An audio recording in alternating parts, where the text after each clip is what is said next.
You, Andy.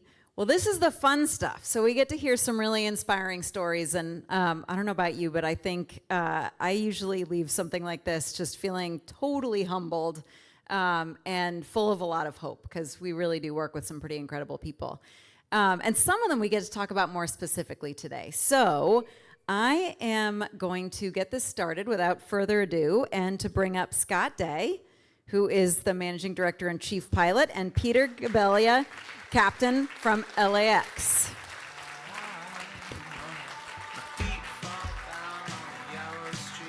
So Scott, I think you get to let us hear a little bit more about Peter. I do, thank you. I am also very humbled, and it's an honor to be sitting here next to Peter.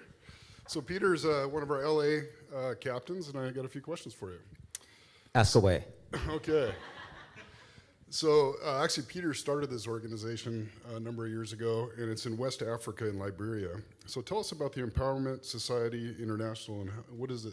How does it serve? Yeah, Empowerment Society International, ESI, we provide education and job opportunities to youth, girls and boys in Africa, with a focus on renewable energy, like life-saving cook stoves, solar for communities that don't have access to electricity, sustainable agriculture. And recently we began planning to build a school, the School of Sustainability Liberia, so that we could enable us to train thousands of youth in renewable energy and sustainable agriculture.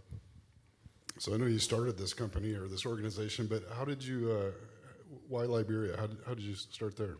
Well, as you can see, the spelling of my name, Gbelia. It is Liberian. My father was Liberian. And so there was a war in Liberia from 1985 or so to about 2005, and it created a lot of refugees in Ghana, Ivory Coast, and so I formed an organization to fund scholarships so those people in those refugee camps could learn vocational skills like electrician or plumber, so when the war ended, they would be able to go back to Liberia. And years later, when I got my Master's of Sustainability at the Arizona State University, one of my projects was I learned that cooking, just cooking, kills indirectly about 7 million people worldwide every year.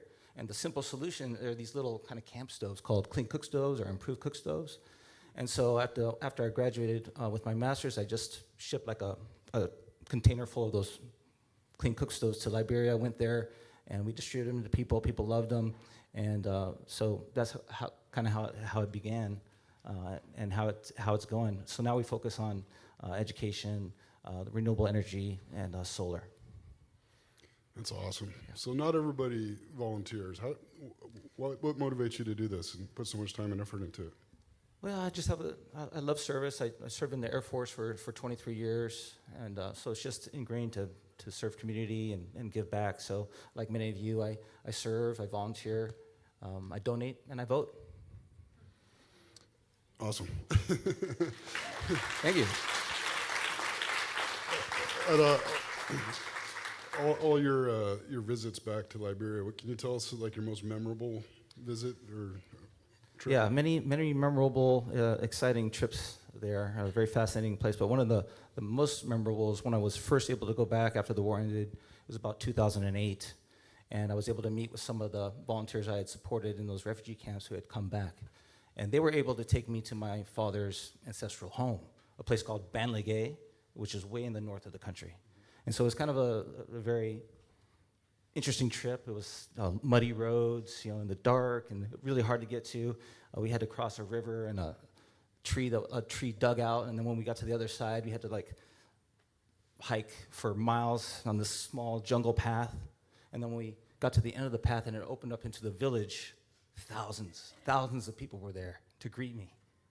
And they just sang traditional songs, and they embraced me. Such a great memory. That's awesome. That is so cool. You mentioned this last year you weren't able to go. When's your next trip planned? Hopefully the following year. They have a presidential elections there, and so a little bit of political instability. So I have staff there that are working, but we're going to save my trip for next year. Awesome. Well, I think that's about time. I just want to say on behalf of all of us in Alaska Airlines, thank you, Peter. I'm so impressed and humbled by everything that you do. Thank you. Thanks for having me. It's an honor to be here. Thanks to everyone and Alaska Airlines.